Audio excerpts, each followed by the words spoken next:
fazendo aí uns vídeos tão longos quanto o do Elba, do Fazendo Nerdice. O outro arquétipo é Sayuki Warriors, deve estar como SW. Sayuki é Jornada pro Oeste, né, em japonês. Eu achei esse deck bem mais fraco que o outro, certo? Eu já vou deixar bem claro que eu acho, porque ele não é um deck que a option funciona com a deleção. A option funciona quando você dá play de um outro Digimon, né? Alterns. When any of your...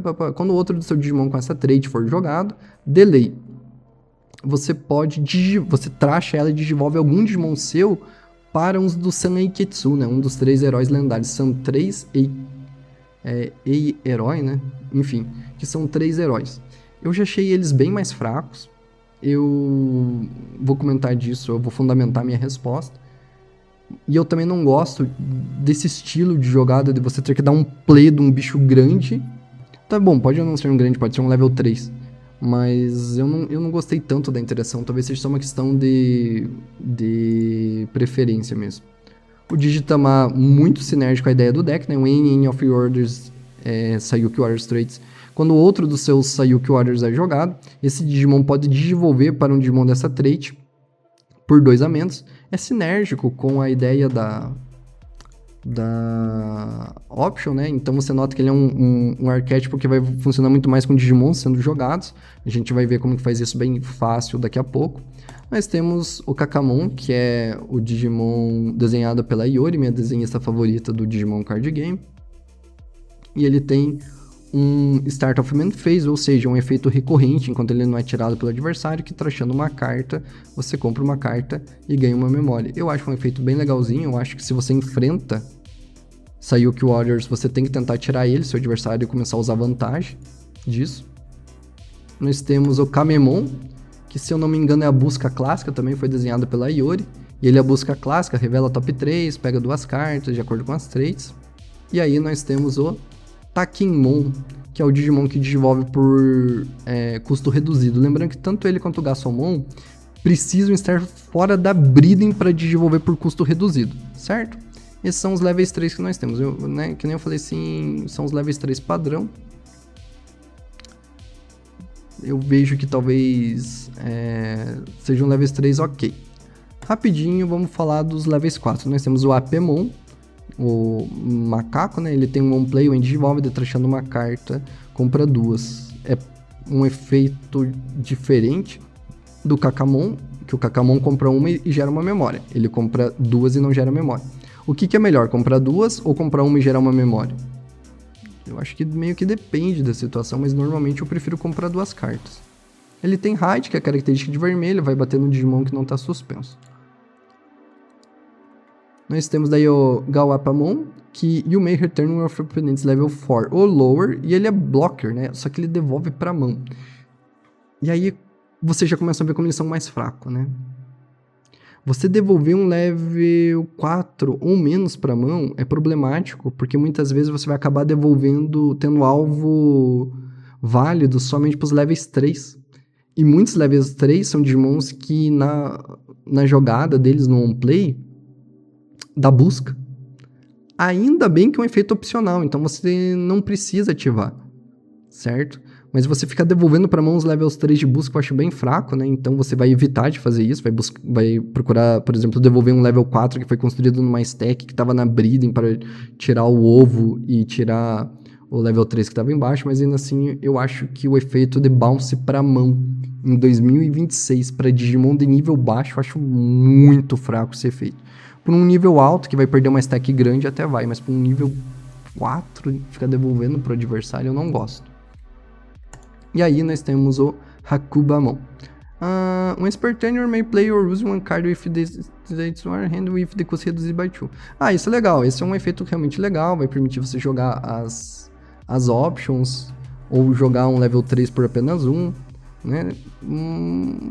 Qual que é a inherent dele? Barrier, que é a característica de amarelo. Eu acho legal isso, né? Eu acho que característica de amarelo e amarelo é sempre legal. Vamos falar rapidinho dos levels 5. Gokumon.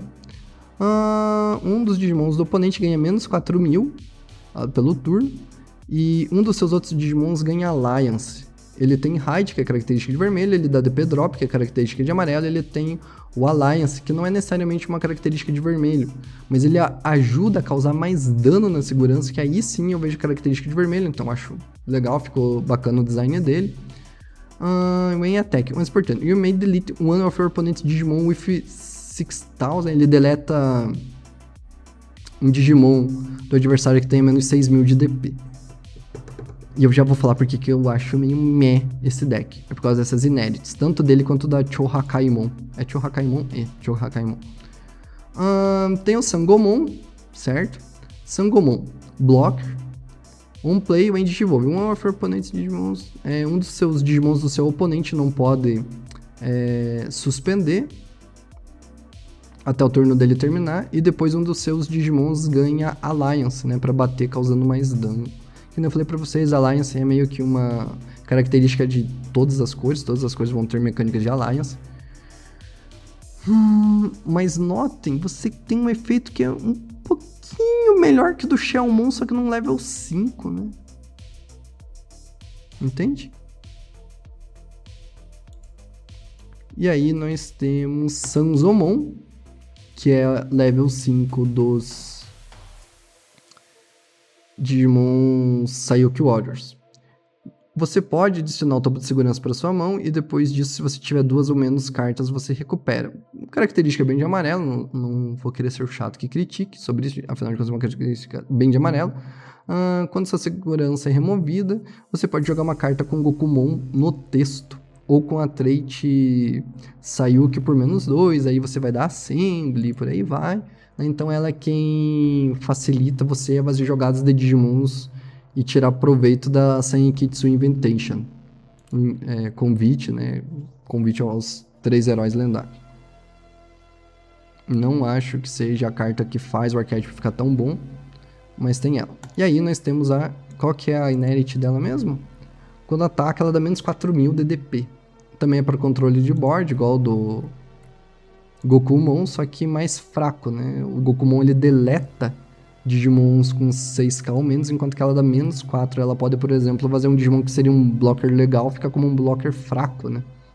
E aí nós temos a Chohakaimon. Ela traz as características de preto, com The Digivolve. Ela tem Guard, que aí sim é um efeito legal, ou seja, né, quando um Digimon seu for sair, você pode tirar ela para evitar que o Digimon saia quando o seu Digimon for deixar a área, só que só por efeitos dos oponentes, batalha não ocorre. Ela dá The Digivolve. E ela tem Alliance como os outros, né? Você já nota que é um deck menos criativo do que o outro, talvez seja por isso que eu gostei menos. E a inherit dela eu particularmente acho legal, que ela consegue redirecionar ataques para quem for o level 6 que tá usando ela, né? Ou melhor, o Digimon que está usando ela como peça de Digievolução. Nós temos aqui os level 6, bem rapidinho. Vou falar com vocês, assim, pra mim, quem que é o problemático, entre aspas. Cadê ele? Aqui.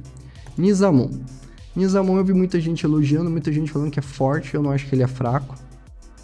Ele vai ter a questão de Rush, que é de vermelho, Colisão, que é de preto, Piercing, que é de vermelho, Blocker, que é de preto, Engage, que é de vermelho.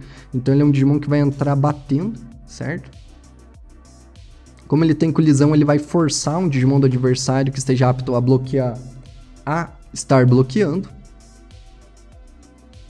Daí ele tem o efeito dele, né? Quando o ataque troca de alvo, efeitos não afetam ele. E ele ganha 4.000 de DP. Como ele tem colisão, quando ele atacar, o adversário vai ser obrigado a bloquear. Como trocou de alvo porque foi bloqueado, ele vai ganhar o efeito de inafetado e mais 4.000 de DP. Todos os turnos, quando uma segurança é removida, inclusive a sua no seu turno, ele dessuspende. Como ele é blocker, isso é legal. Como ele pode estar com 16k, caso o efeito anterior tenha resolvido corretamente, ele acaba sendo um blocker bem grande de passar, né? Ele faz referência a Nizar, que é o primeiro ciborgue da história da humanidade. Talvez não seja o primeiro, mas é o mais antigo que se tem registro de uma lenda envolvendo humanos sendo modificado com peças mecânicas. Assim, sendo bem sincero, ele não é ruim, ele é bom. O problema principal pra mim é que muitas vezes ele vai ser construído em um Digimon que tem a Inherit de deletar alguém que está na mesa, ou seja, perde o alvo da colisão. Ele pode ser feito em cima de uma Digimon que dá menos 4.000 para um alvo e pode acabar tirando quem iria ter colisão, e se ele não tiver colisão, ele não se torna inafetado.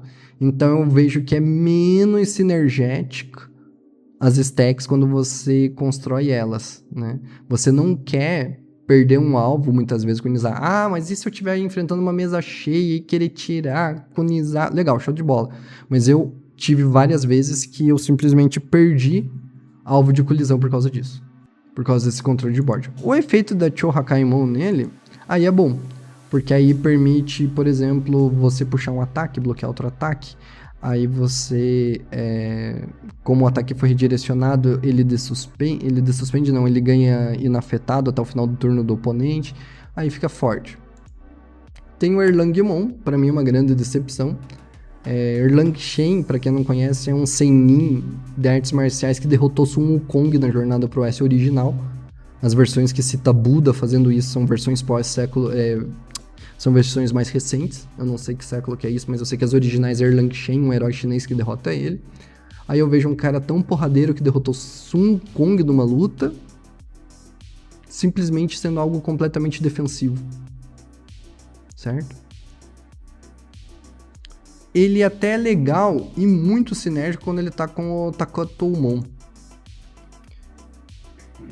Ele basicamente vai permitir você colocar um token, lembrando que token é Digimon, pelas regras, e o token, quando ele é criado, é como se o Digimon tivesse sido jogado, então todos os efeitos relacionados a Digimon jogados ocorrem. Lembre que eu falei da Option. Além disso, ele tem um efeito relacionado a isso. Quando todos os turnos. Quando algum dos seus Digimons for jogado, retorna um Digimon do oponente de menor level. Você escolhe qual e, notem, ele retorna para fundo de baralho. Isso é Digimon de 2026, não é retornar para mão. Todos os turnos, uma vez por turno.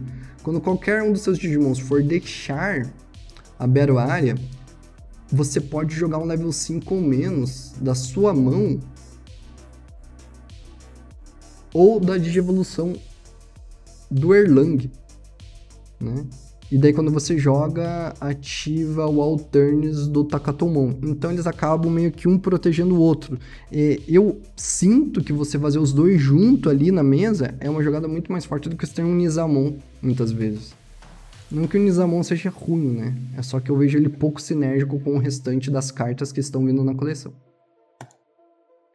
Takutomon, ele pra mim é o Digimon mais chato de lidar quando o meu adversário tem dessa trait. O que ele faz? Ele vai jogar um Digimon que tem... Ou melhor, um token. Ele vai jogar um token em campo que tem blocker e guard. Lembrem, block é aquele efeito que quando um Digimon vai ser removido via efeitos, ele simplesmente se destrói e não tira. E tem blocker para bloquear ataque. E por fim, ele tem um efeito Alternates. Uma vez por turno, quando algum Digimon seu é jogado, você dá D-Digivolve 2 em um Digimon do adversário e depois disso você dá menos 6.000 nele. D-Digivolve 2 é bastante, né? Você basicamente vai jogar um level 6 lá para um level 4 e vai dar menos 6.000.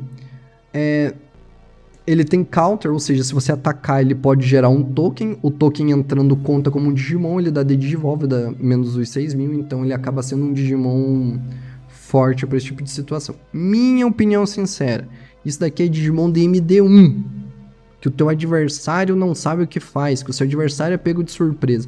Se você usar um Takatoumon, o teu adversário não souber o que ele faz, você usar o counter dele e vencer a partida, na segunda ele não cai mais nisso.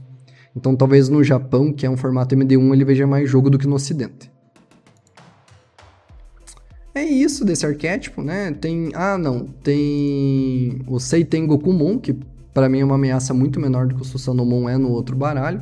Então vamos ver, né? Ele tem Rush, então ele entra batendo, ele tem Hide, ele tem Piercing, ele tem Security mais 1, então ele consegue impor bastante do vermelho aqui, né?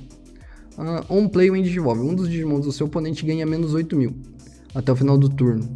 e depois ganha menos 3.000 por cada um dos Digimons level 5 que você tem nele. É bem pra você fazer jornada pro oeste, né? Você basicamente tem ali os level 5, que são os companheiros que estão fazendo a jornada pro oeste. Você joga ele fazendo um assembly com todos eles embaixo.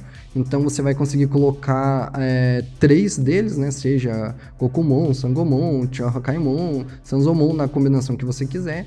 E daí depois disso você dá menos 3.000. Se você montar corretamente, fizer a jogada como planejada pela Bandai, você basicamente vai dar menos 8.000, menos 9, você está dando menos 17.000 em um alvo, o que é bastante, né? Você vai estar basicamente tirando um boss do adversário normalmente.